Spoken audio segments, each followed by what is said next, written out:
I feel like a lot of us men fall prey to other options, other women, attraction that draws an action and reaction from us. It's because we lack contentment. And it's hard to live in a marriage when you've practiced your entire unmarried life following through on your urges of discontentment. You know, situationships, you know, what we used to say growing up, we talking. Hey man, how long y'all been together, bro? We talking. Yeah man, we talking now. Is that official, unofficial? But in case something come up, someone catch my eye, I don't have to feel guilty about entertaining that and transitioning to the next thing, because we didn't have a title anyway. So I think when you've wired yourself to operate under vague status, and you finally get married, that don't go away. You know, you start waking up every day and you're like, you still here? Okay, cool. You know, first 3 years go by, you're like, man, this really is forever, huh? Sheesh, till death do us part, for real, huh? Okay. You gotta adjust, because all you've known is satisfying your wants, your needs, but you've agreed to serve someone else as they serve you. And a lot of us as men, we feel like we're ready for it because we got the money, we got the means, but we should ask, do we have the maturity? That can't be taught, that can't be bought. What good is a person making $500,000 a year? We don't have the discipline to save 10% of it. What good is having an amazing body when you don't know how to keep that body to yourself? This need to be.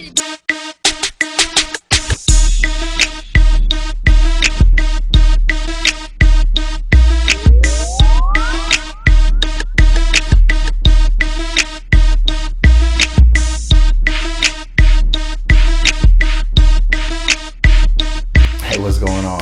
Yo, I want to welcome you to Perspective. I'm your host, Tyrell.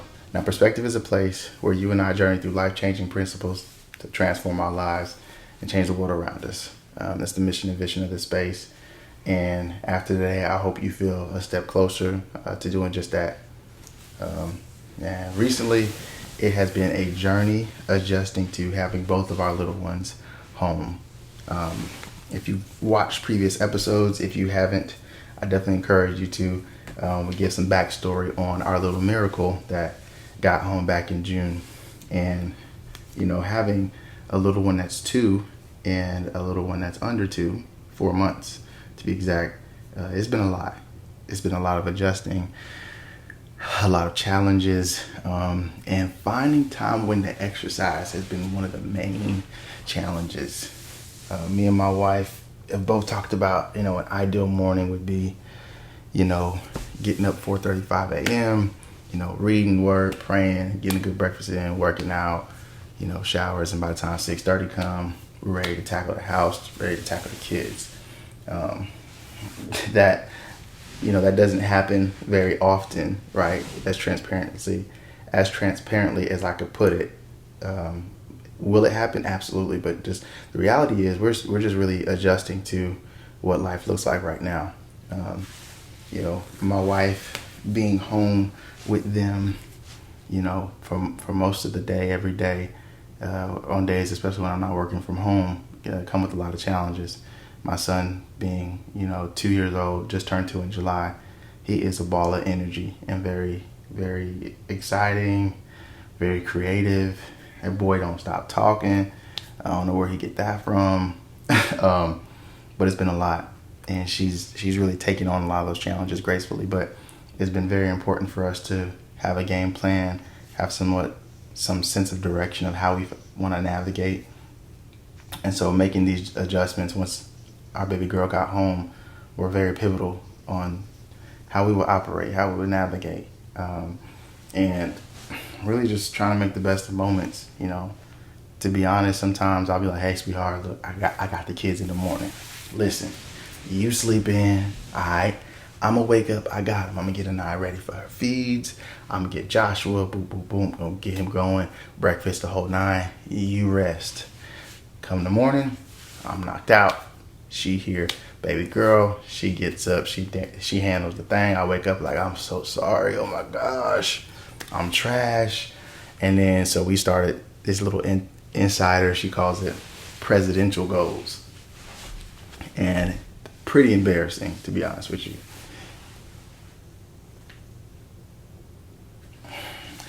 Really don't feel good about the times where I've made a commitment to her, to us, and I don't follow through. Is that my intent? No, but at the end of the day, you gotta leave no room for excuses. As an individual, you gotta leave no room for excuses. You know, my saying is, you either make time or make excuses. That's really it.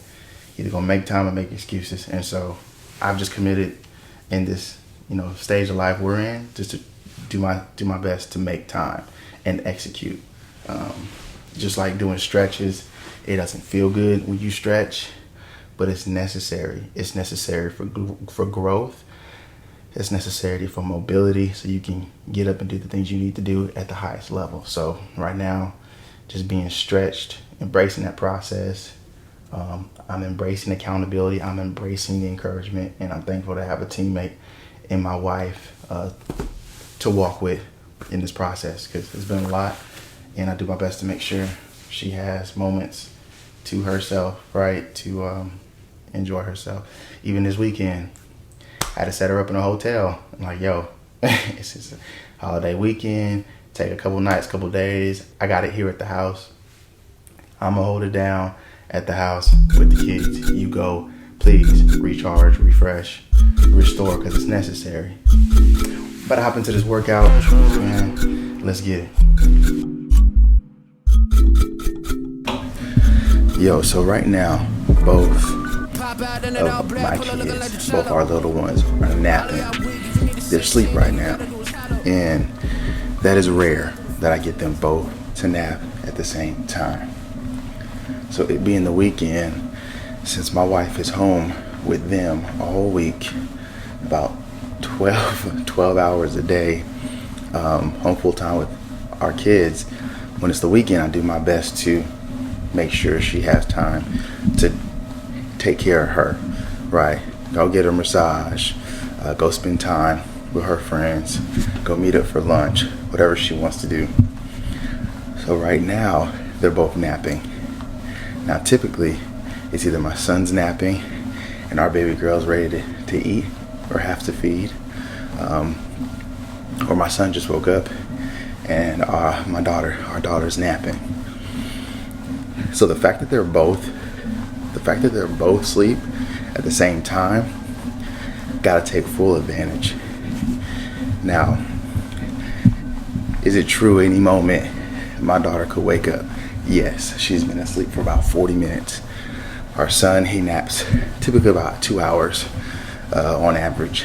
So in that 2 hours, I have a small window with an infinite of options of things to take care of. And shout out to the ladies out there who, in a small window of time, when your kids are finally napping, you finally decide, do you want to eat? For some who are nursing, do you want to pump? Do you want to eat? Do you want to work out? Right? Do you want to make that call? Right? Set that appointment. Do you want to take a nap? My wife always tells me, you'll find out. Just wait till it's you and the kids at the house. I have definitely the utmost respect on days like this for my wife, because she's here every day with them, and whenever they are asleep and napping, and she has an infinite of options of things to take care of. You know, I understand the struggle now. She's like, what do I do? Do I eat? Do I pump? You know, do I nap? Do I work out? Do I look at the calendar? Do I look at all the different options of things to catch up on, emails, texts, setting appointments, or do nothing, just rest? So, all new respect every single time. It's just me and the kids. Even myself, a moment ago, I'm like, look, they're napping. This is the great opportunity I have to maybe shoot or work out or read. There's a book I'm reading right now that I want to make sure I stay up on. Do I go down and cook? Right? You don't want to prepare dinner ahead of time, so we're not met with the decision of whether to have takeout or cook and have later dinner. And so if you're a parent out there and you have to constantly juggle between options, you know, the struggle is real and I feel you. But I think what might help is the night before. By the way, Alex, you kicking my butt right now, bruh. The night before, create an agenda, right? Put on that list maybe 5 things, 5 essential things you want to be able to tackle when you have open windows of opportunity. Decision fatigue is a real thing, and I think when you're met with all these infinite options, when your kids are finally napping, or maybe it's your dog, maybe you don't have kids at all, but if you have an agenda, it can kind of organize how to execute on your own prioritizing, and so you don't get stuck at start and you're not paralyzed by all these infinite options. Whew. So that'd be my advice to any parents out there in moments like this. I thought, why not do a 2-for-1? Let me get a workout in and also get a shoot in at the same time. Whew. Yeah. That was just a warm-up. Man.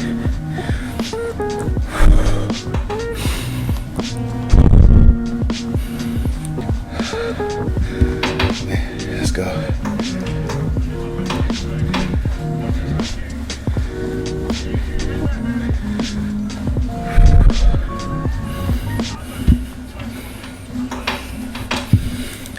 Yo, so my journey with adjusting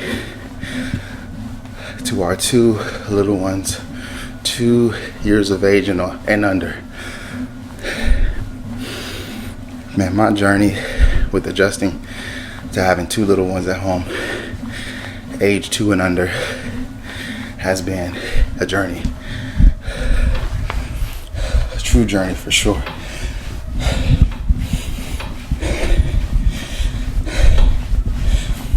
You know, I've heard so many people say, when you get your second, it's going to be more challenging than having the first. And while that might be true, I think it's not challenging because of the things you have to navigate as a parent with the baby. I think it's true because you have to do more to balance both kids. You know, where before Joshua might be asleep at night, he pops up, and me and Nicole are like, all right, you can go tend to him, go settle him, I'll stay in bed. Nights like last night, Anaya and Joshua both popped up in the middle of the night. She's crying, he's saying mommy, daddy. So I'm like, all right, I got Joshua, You got Anaya. Break. Let's get it. So I think it's just the necessity for a very much team first mentality.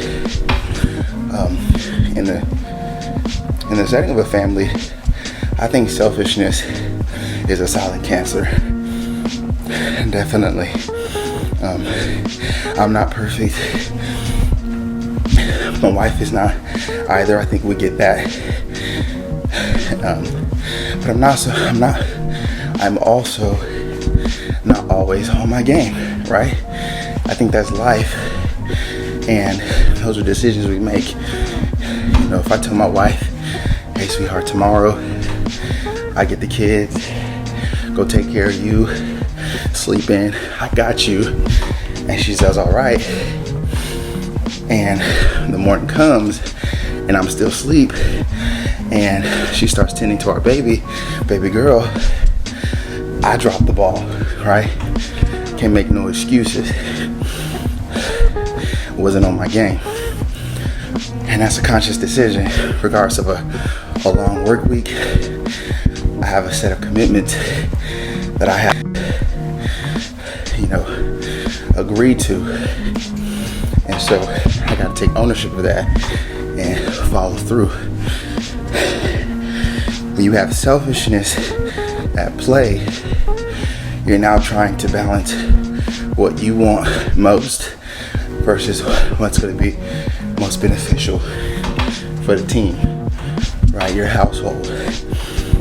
And it's a challenge because if you can prioritize well, you don't have to have a clash of self versus us. If I was to get up every single morning like it is in my agenda at 5 a.m., take care of my workout, take care of me, right? Read, pray, shower, get in my word. By 6:30, I can now tend to everybody else. So I think we get in a tough situation, not only as men and our families, but as individuals, is when we've lacked the effectiveness of successful prioritization and execution, and now you're met with the conflict. Do I choose me? I do I choose what's needed most for the team? Do I choose what I need? Or do I choose what you need? And that's not always that perfect situation or the case. But when it is, I think it calls for self-reflection, right? Reflection of, do I know what matters most? Do I know what needs my time and attention and when? And how to put those in their proper place. And that's all learning. That's all growing pains. Breathing heavy. Sorry if you hear my breathing heavy. New respect for all the Peloton instructors out there who are talking and working out at the same time. Y'all crazy. You gotta have a good amount of crazy to want to do that.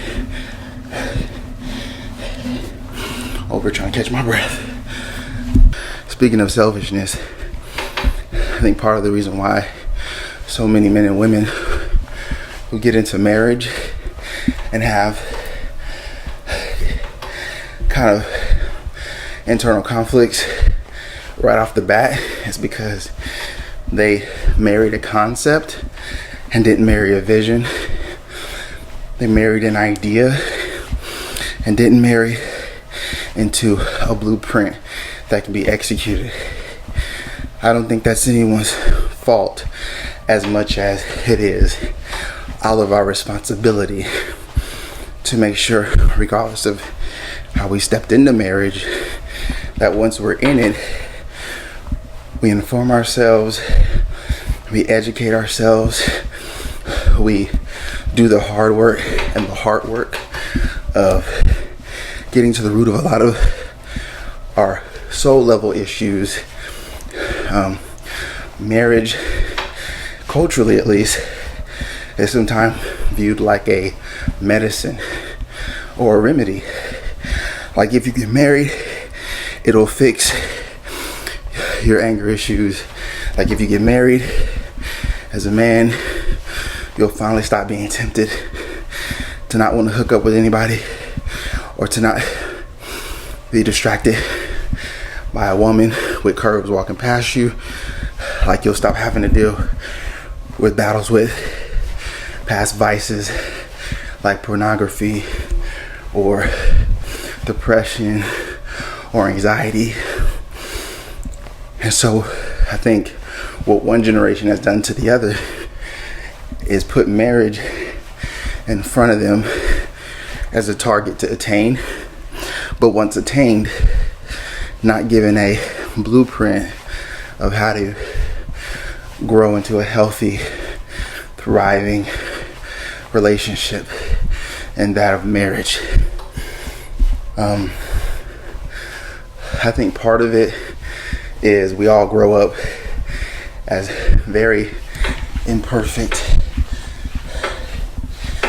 households, very dysfunctional households, and when we're taught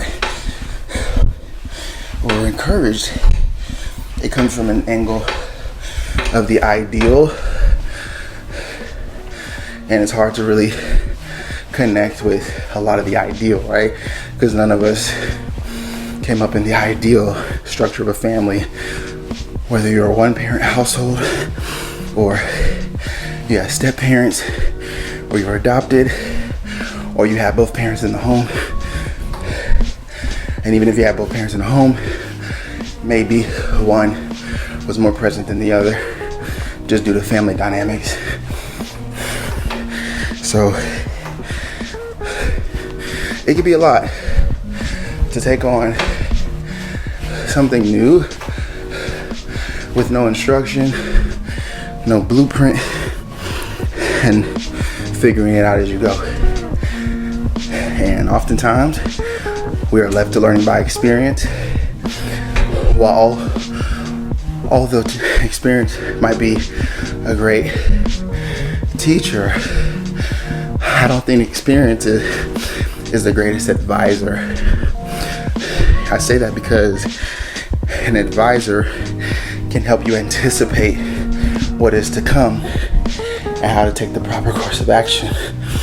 A teacher can inform you of what was, what has been, and how to properly decipher and learn and interpret, but they may not be able to instruct you into the future versus help check your knowledge or understanding what was.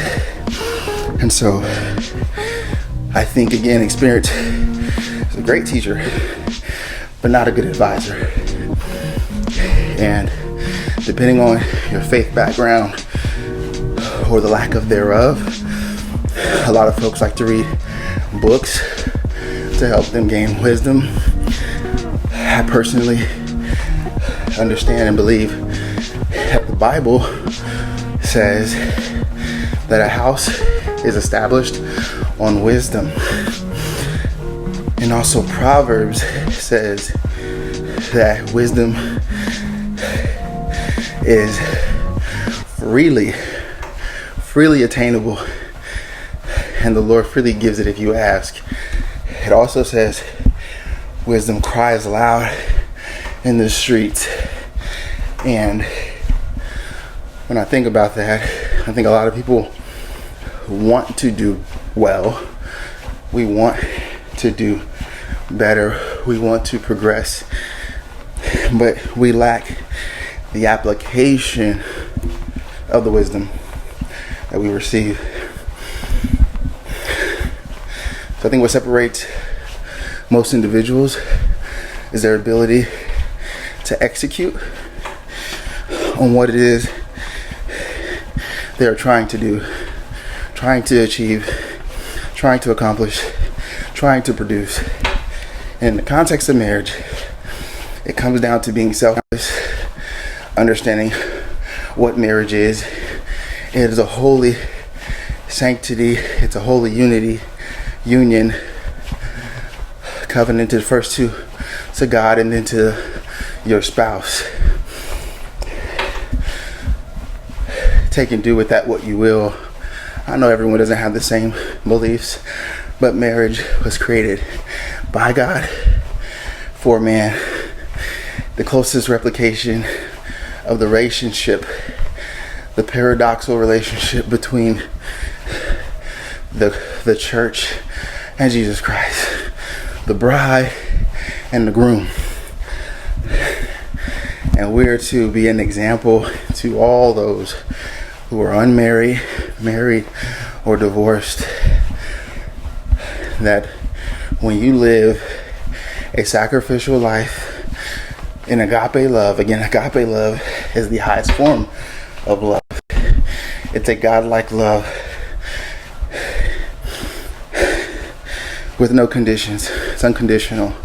When you can live that way in your marriage, remove the conditions, function based on a standard, a predetermined agreement and commitment you've made first to yourself and God, then your spouse.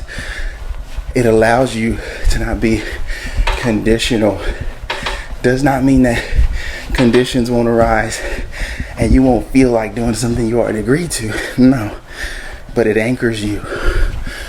It anchors you to execute and make good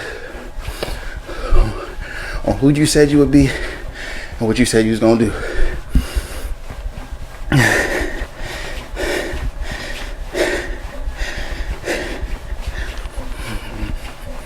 Dang, Alex. Sheesh.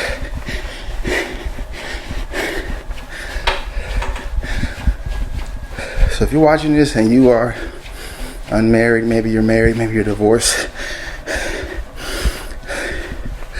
I encourage you to continue to remove personal limitations of yourself brought on by so much familiarity of who you think you are, what you think you like, what you think you're created for, and allow ultimately God to reintroduce you to yourself every single day, because He made you. He knows who you are, what you need, what you're good at, what you're not good at, what you're created for,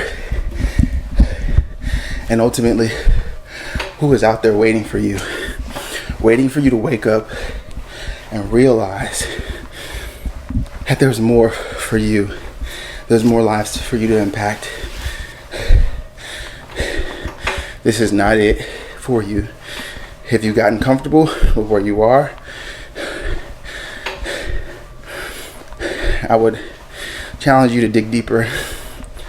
Now, if you're content with where you are, that's different. Contentment, I feel like, is a secret ingredient and a secret sauce to not want what's not yours, not move ahead of where you're not, to not be envious or jealous of anything. But contentment says that I'm okay with where I am and who I am right now in light of where I'm going. I'm okay with what I have and who is mine and my spouse in light of where we're going. I feel like a lot of us men fall prey to other options, other women, attraction that draws an action and reaction from us. It's because we lack contentment. And it's hard to live in a marriage when you've practiced your entire unmarried life following through on your urges of discontentment. You know, situationships, you know, what we used to say growing up, we talking. Hey man, how long y'all been together, bro? We talking. Yeah man, we talking now. Is that official, unofficial? But in case something come up, or someone catch my eye, I don't have to feel guilty about entertaining that and transitioning to the next thing, because we didn't have a title anyway. So I think when you've wired yourself to operate under vague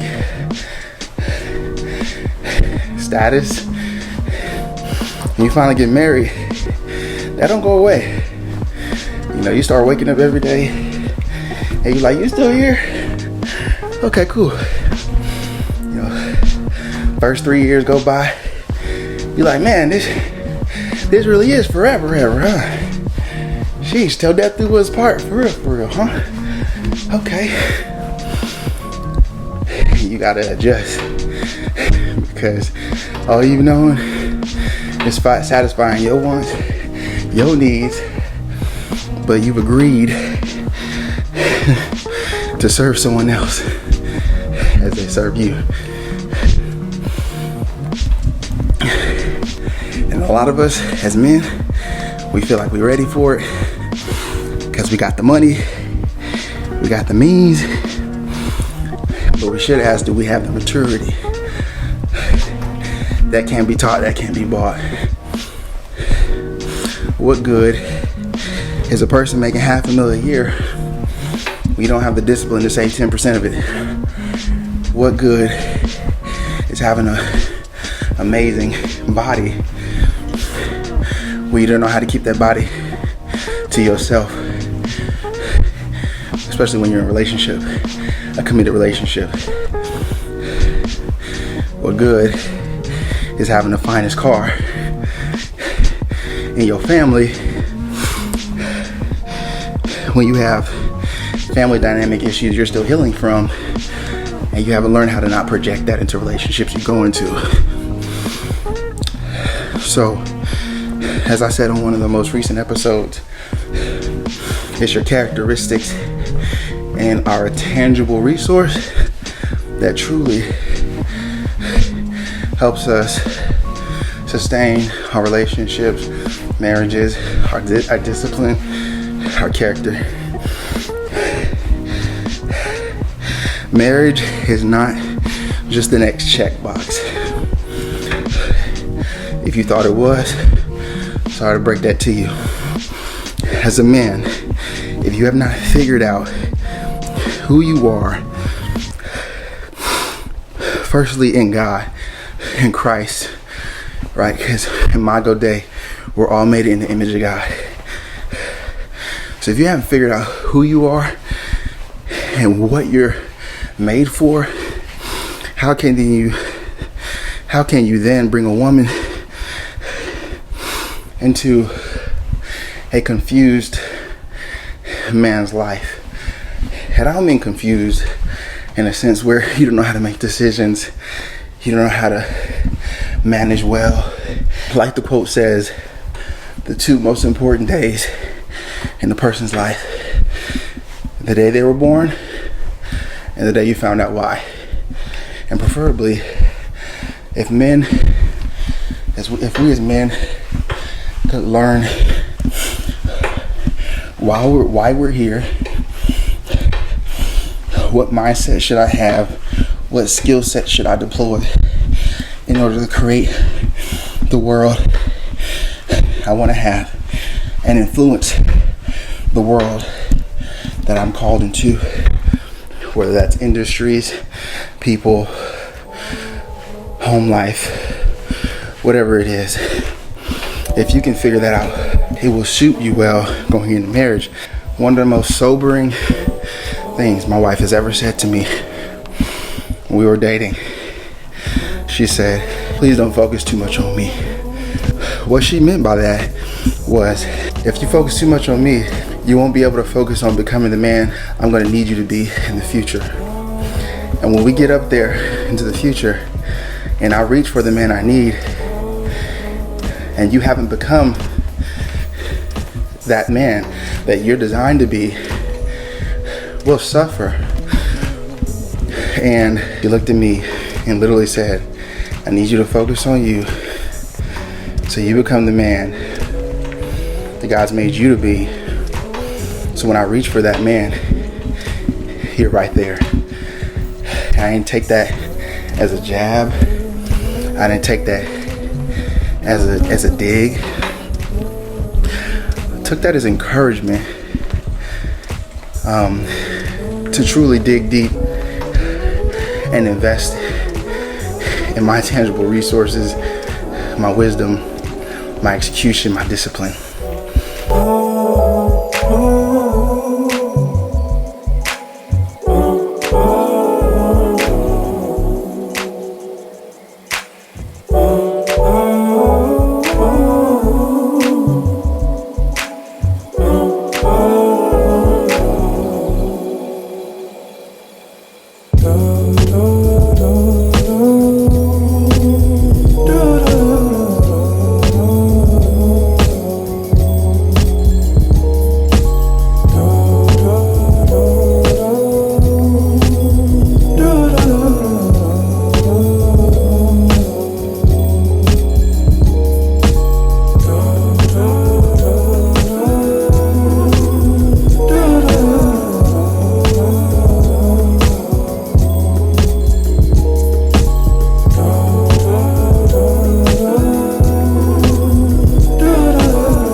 When you get up ahead in the future and you go to pull on deposits that were either made or never made, my hope for you is that you're able to draw out everything you put in and then some, and that you're not left standing insufficient funds, insufficient character, insufficient discipline, unhealed emotions, thinking you'll be able to grow forward.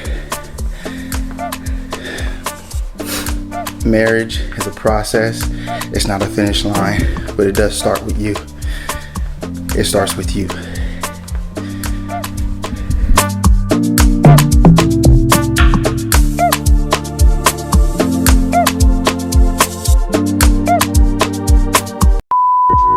Let's just do this right here. The thing about marriage is when you're trying to work out and your husband wants to record you doing a parody, and I'm trying to focus on my output, my cadence and my resistance, amen? But I can't because the husband wants to record me right now in this moment. Okay, let's do that one. Let's put that at the end, huh? Let's put that at the end. Let that be known in the credits. I'm trying to work out, feel my lungs open and contract.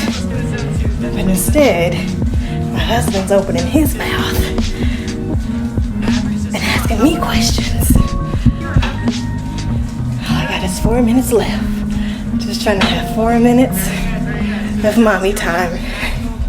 But I can't get that. I can't. I'm gonna go outside of my zone and just go fast.